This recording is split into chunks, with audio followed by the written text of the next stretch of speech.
Moikka vaan kaikki ja tervetuloa mun ensimmäisen oman vlogivideon pariin.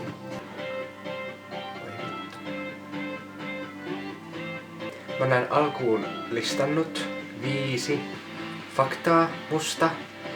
Ja mä kyllä uskon, että näiden faktojen avulla mua ei opi tuntemaan.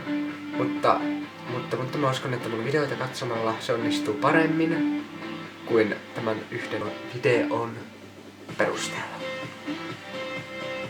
En tiedä, aloitetaan. 1. Mun nimi on Olli ja mä oon 17 vuotta ja asun tällä hetkellä Kokkolassa.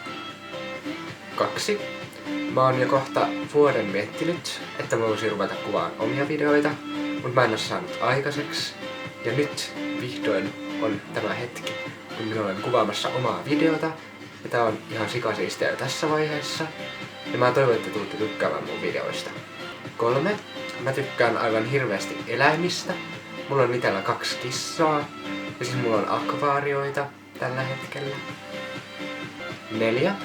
Mä kuvaan videoita myös Inspixen Tube-kanavalle, johon mä laitan linkin tohon alle kuvaukseen. Joten voitte sieltä käydä katsomassa lisää mun videoita, jos teitä kiinnostaa. Ja tilatkaa myös Inspixen kanava, jos vain haluatte. 5. Näitä faktoja on ihan sikavaikea keksiä, koska mä en tiedä yhtään, että mitä te haluatte tietää musta.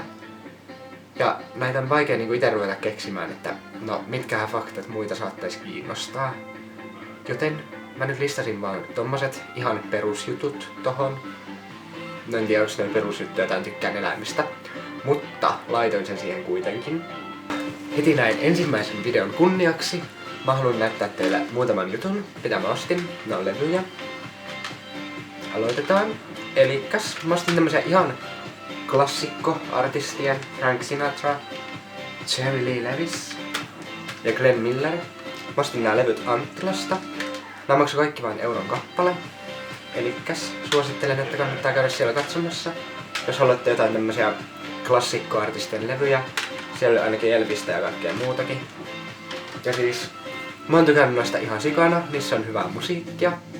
Mä tykkään kuunnella vähän tämmöstä vanhempaa musiikkia. Se olisi sopinut muuten yhdeksi faktaksi. Mä en laittanut sitä siihen. No nyt te kuitenkin tiedätte. Mä tykkään aina siivoitessa kuunnella musiikkia ihan sikapaljon.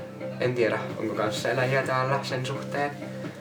Mutta mä en pysty siivoamaan ilman musiikkia. Se musiikki antaa mulle inspiraatiota siinä siivoustilanteessa. Koska siivoaminen ei ole mitään mukavaa puuhaa. Tuon 5 faktan lisäksi mä pyysin mun kavereita kertomaan musta tämmösiä mua kuvaavia sanoja. Niinku mun nimikirjainten mukaan.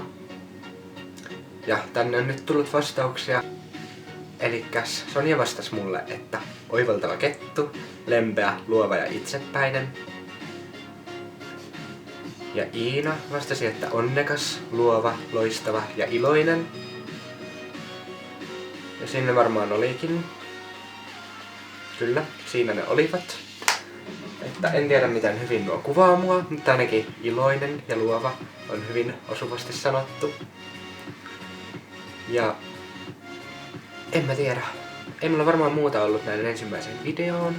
Ja tosiaan, tämän videon tarkoituksena ei ookaan, että te oppisitte tuntemaan mua aivan täysin, koska mä haluan, että teillä säilyy mielenkiinto tutustua muhun vähän paremmin. Tää nyt oli tämmönen kevyt aloitus, mutta jos tykkäsitte tästä mun kevyestä aloituksesta, niin tilatkaa mun kanava ja tykätkää tästä videosta, niin mä näen, että te tykkäsitte tästä. Ja ei kai siinä. Oikein mukavaa vuoden alkua teille kaikille ja me nähdään seuraavassa videossa. Hei hei!